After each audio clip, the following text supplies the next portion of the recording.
जय गुरुदेव। आज हम आपसे तीर्थंकर प्रभु महावीर के द्वारा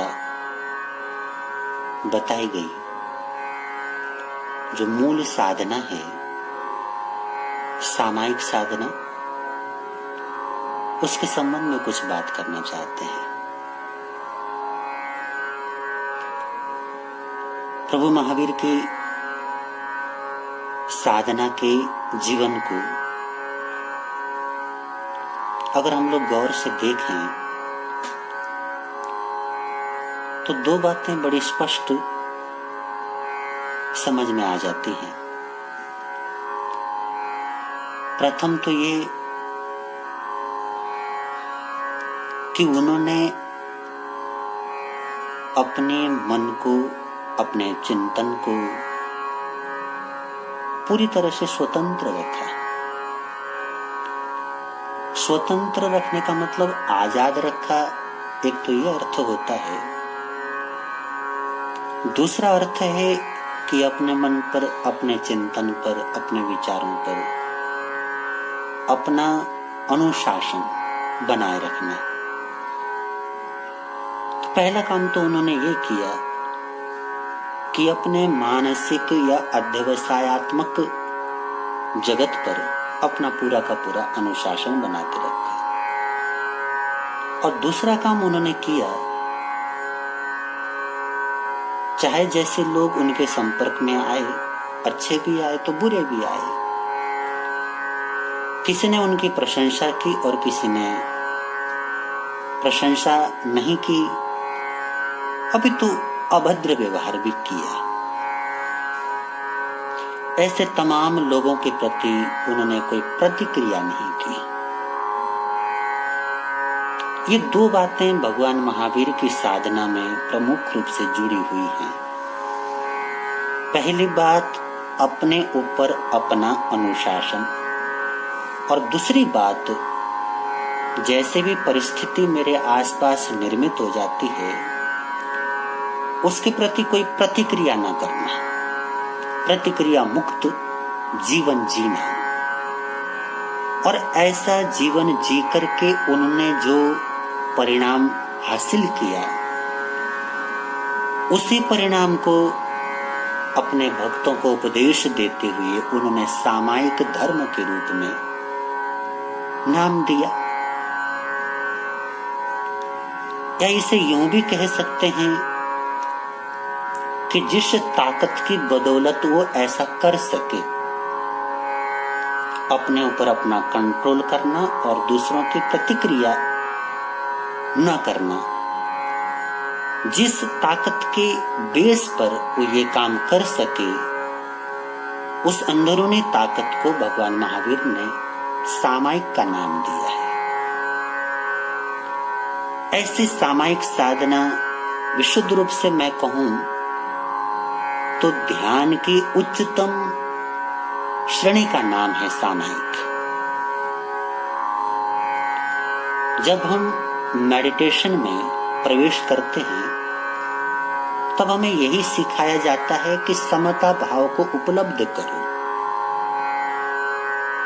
आपको अच्छी फीलिंग आ रही हो या अच्छी फीलिंग ना आ रही हो, अर्थात बुरी फीलिंग आ रही हो, जैसा भी आपको अनुभव हो रहा है उसके प्रति तटस्थ बने रहो। ये हम लोग अक्सर महापुरुषों के जीवन पर पढ़ते हैं, शास्त्रों में पढ़ते हैं, और सामायिक का अर्थ भी यही बताया जाता है, सम जमा आयिक, जिस व्यवहार से समता भाव की प्राप्ति हो जाए उसका नाम सामायिक है। बात बिल्कुल ठीक है, लेकिन दुर्भाग्य कुछ हम लोगों के साथ ऐसा जुड़ा हुआ है कि सामायिक करते हुए वर्षों बीत जाते हैं पर जीवन में कोई अंतर नहीं आ पाता, कोई परिवर्तन नहीं आ पाता, कोई फर्क नहीं नजर आता। दूसरे को क्या, हमारे को खुद को नजर नहीं आता। जैसे सामायिक करने से पहले मैं क्रोध में पागल हो जाया करता था, वैसे ही बाद में हो जाता हूँ। जैसे सामायिक करने से पहले मैं बुराइयों के आगोश में था, बाद में भी वैसा ही नजर आता है। तो सामायिक साधना करने का लाभ क्या हुआ? बहुत बार ये शंका हमारे मन में आती है। तो मैं आपको बता दूं कि प्रभु महावीर के इस शासन में सामायिक के जो दो भेद बताए गए, एक द्रव्य सामायिक, दूसरा भाव सामायिक। हम लोग द्रव्य सामायिक तक सीमित हो जाते हैं, भाव सामायिक तक नहीं पहुंच पाते, इसलिए उसका रसास्वादन भी नहीं कर पाते, क्योंकि वहां पहुंचे ही नहीं, हमें कैसे उसका बोध होगा। द्रव्य सामायिक का अर्थ है सामायिक साधना के लिए उचित वस्त्रों का चयन करना, उचित स्थान का चयन करना, उचित व्यवस्था को बनाना। और भाव सामायिक का अर्थ है जो दो बातें मैंने आपसे कहा, अपने भीतर के जगत पर अपना अनुशासन और दूसरे की किसी भी परिस्थिति के ऊपर कोई प्रतिक्रिया न करना। ये दोनों बातें भाव सामायिक के साथ जुड़ी हुई हैं। द्रव्य सामायिक का समायोजन करना आसान है, लेकिन भाव सामायिक की व्यवस्था बनाना यह आसान नहीं है। उसके लिए परिश्रम करना पड़ता है, मेहनत करनी पड़ती है। तो हम लोग मेडिटेशन के द्वारा, साधना के, ध्यान साधना के द्वारा लगातार जब इसका अभ्यास करते हैं, तब कहीं जाकर के हमारे को सामायिक, भाव सामायिक का बोध हमारे भीतर में पुष्ट होता चला जाता है। और एक बार भाव सामायिक आपका पुष्ट हो गया, फिर उसके बाद जो भीतर की मस्ती होती है, जिसके संबंध में हम लोग सुना करते हैं कि संत लोग बड़ी मस्ती में जिया करते हैं, जंगल में रहकर की बड़ी मस्ती उनके जीवन में होती है, वैसी मस्ती हम लोग भी अनुभव कर सकते हैं। बस कुछ परिश्रम करना पड़ेगा।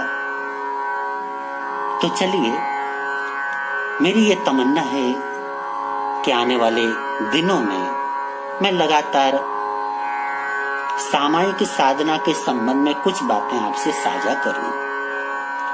सामायिक के 9 पाठ हैं, नवकार मंत्र से लेकर के एयस नवमस तक के पाठ।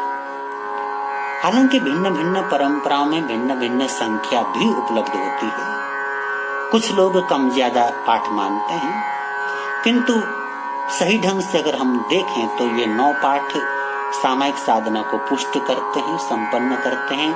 और इन 9 पाठों के द्वारा हम लोग सबसे पहले द्रव्य सामायिक में प्रविष्ट होते हैं, और द्रव्य सामायिक के द्वारा फिर हम लोग भाव सामायिक का प्रयास करते हैं। समस्या जो हमारे सामने आती है वो ये कि हमारे को हमेशा ये सिखाया गया कि तुम सामायिक करो, किंतु कैसे करो ये नहीं बताया गया। सामायिक करो ये कहा, 9 पट्टियां याद कर लो और उनसे सामायिक ले लो, 48 मिनट होने के बाद सामायिक पार लो, ये शिक्षा हमारे को दी गई। किंतु ये जो 48 मिनट का टाइम पीरियड है, इस 48 मिनट के टाइम पीरियड में क्या करना है, ये बात हमें नहीं बताई गई। इसलिए कुछ लोग माला फेर लेते हैं, कुछ लोग पुस्तकों को लेकर के अध्ययन कर लेते हैं, कुछ लोग प्रवचन सभा में बैठ करके प्रवचन श्रवण कर लेते हैं। उचित है, उनका अपना उपयोग है, मैं मना नहीं करूंगा, लेकिन यहीं तक रुकना ये सामायिक का अर्थ नहीं है। हकीकत में तो जो सामायिक की 9 पट्टियां हम पढ़ते हैं, उनसे अपने आप को तैयार करते हैं कि हाँ, मैं सामायिक में प्रवेश करने के लिए योग्य हुआ। अब करेमी भंते का पाठ पढ़ने से लेकर के जब तक आप अपना सामायिक नहीं पार लेते, तब तक जो 48 मिनट का समय रखा गया है, उस 48 मिनट तक आपको सही ढंग से क्या करना चाहिए, जिससे कि आप सचमुच में सामायिक साधना का अनुभव कर सकें। ये प्रयास करना और इस विषय में सही जानकारी हर व्यक्ति तक पहुंचना, मैं समझता हूं बहुत जरूरी है। इसलिए कुछ बातें जो मैं अपना अनुभव कर पा रहा हूं वो बातें आपसे साझा करूंगा। सबसे पहले सामायिक साधना के लिए आप देखते हैं 9 पाठ पढ़ने के बाद उचित आसन में स्थित होकर के हम लोग 48 मिनट तक साधना करने का संकल्प करते हैं।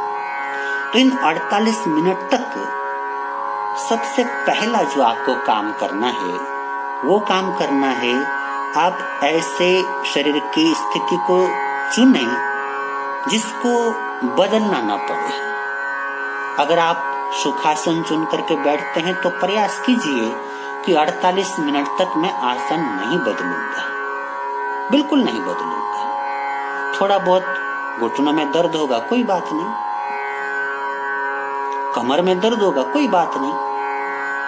अगर नीचे बैठने में दिक्कत आती है तो आप ऊपर बैठ जाइए, चौकी में बैठें, कुर्सी में बैठें, कहीं बैठें।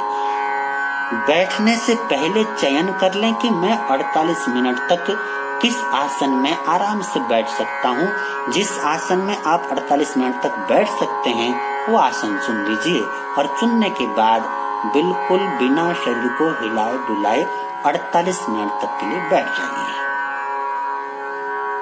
पहला काम हुआ। मन वचन काया ये 3 योग हैं हमारे पास, उनमें से हम काया योग को साधने का काम कर रहे हैं। और काया योग को कैसे साधेंगे? हमारा शरीर चंचल न हो, हम बिना मतलब कि अपने शरीर का संचालन न करें, शरीर को ज्यादा से ज्यादा एक अवस्था में एकाग्र रखने का प्रयास करें। हम लोग मन को तो एकाग्र करना जानते हैं, मन को एकाग्र करने की बात बता भी दी जाती है, किंतु शरीर को भी एकाग्र करने की जरूरत है। ये बात हम लोग हो सकता है इतना महत्व ना देते हो, लेकिन महत्व है। आप देखिए भगवान महावीर जब जब भी साधना में होते थे उनका शरीर एकाग्र होता था। या तो वो बैठे हुए आसन में है या खड़े हैं, जिस भी अवस्था में हैं उनका शरीर एकाग्र होता था। ऐसा तो नहीं कि उनके शरीर में दर्द ना होता होगा, लेकिन वो प्रतिकार नहीं करते थे। शरीर में दर्द हो जाए कोई प्रतिकार ना करें। हो सकता है आपके शरीर में कहीं खुजली हो जाए, खुजाइए मत, सामान्य सी बात है ना। आपको लगेगा कि खुजाने से भला क्या होता है, और हम लोग बुरा भी नहीं मानते। इस शरीर में खुजली हुई, हमने खुजा लिया, हम नहीं समझते कि कोई पाप हो रहा है, और पाप है भी नहीं, लेकिन महत्व तो बहुत है इसका। शरीर में अगर दर्द हो जाए तो उसको प्रतिकार मत कीजिए, खुजली हो जाए तो खुजाइए मत। आप देखिए, आप सुनते हैं कई बार ज्ञाता भाव दृष्टा भाव पैदा करो, भोक्ता भाव हटाओ। तो आप मुझे बताइए, शरीर में खुजली हुई, आपने खुजाया या आपने क्या किया? ज्ञाता भाव को पुष्ट किया, दृष्टा भाव को पुष्ट किया, या भोक्ता भाव को पुष्ट किया? निश्चित है भोक्ता भाव। खुजली हुई, कोई क्रिया हुई और हमने खुजा करके प्रतिक्रिया कर लिया। क्रिया की प्रतिक्रिया करना ही तो भोक्ता भाव है। और जब तक हम लोग भोक्ता भाव से नहीं निकलेंगे तब तक ज्ञाता और दृष्टा भाव में नहीं पहुंच सकते। तो आज का मेरा पाठ इतना ही है कि अपने शरीर को एकाग्र करके 48 मिनट के लिए स्थित कर दें, और उसके बाद शरीर में कहीं दर्द हो जाए तो भी प्रतिक्रिया न करें, खुजली हो जाए तो भी प्रतिक्रिया न करें। कोई कंपन हो, कोई धड़कन हो, कोई धूजन हो, कोई चिरमिराहट हो, कोई सरसराहट हो, कुछ भी हो, आंखें बंद करके केवल अपने आते जाते श्वास को देखिए, शरीर में जहां जो हो रहा है उसको देखिए और प्रतिक्रिया मत कीजिए। आप प्रतिक्रिया से बचोगे तो आपका शरीर भाव सामायिक के लिए पात्र बन जाएगा। और एक बार अगर हमारा शरीर पात्र बन गया फिर उसके बाद सामायिक साधना को करना बहुत आसान हो जाएगा, बड़ा मजा आएगा। तो ये सामायिक साधना के संबंध में क्रमबद्ध तरीके से मैं कुछ बातें आपके सामने लेकर के आऊंगा और इसी दरमियान मैं सामायिक के पाठों का अर्थ सहित विश्लेषण भी आपके समक्ष लेकर के आऊंगा। मेरे साथ लगातार बने रहें, जुड़े रहें और इन सामायिक की जो मूलभूत बातें हैं जिनको हम समझें, जानें, ये बहुत जरूरी है। उन बातों को आप सब सुने, समझें, लाभ उठाएं और हमेशा इन सब बातों को समझने के लिए चैनल के साथ बने रहें, सब्सक्राइब करें और दूसरों को भी प्रेरणा दें और लगातार हमारे साथ बने रहें। आपके भीतर में सामायिक साधना पुष्ट हो जाए और भगवान महावीर का जो मार्ग है वो मार्ग सचमुच में हमारे जीवन पर उतर जाए, यही मेरी सद्भावना है। सचमुच में हम उस मार्ग के पथिक बन सकें, ऐसी मेरी तमन्ना है। इसी सद्भावना के साथ ये बातें आप तक पहुंचाने का मैं प्रयास कर रहा हूँ। मेरी बातों को बड़े प्रेम से आप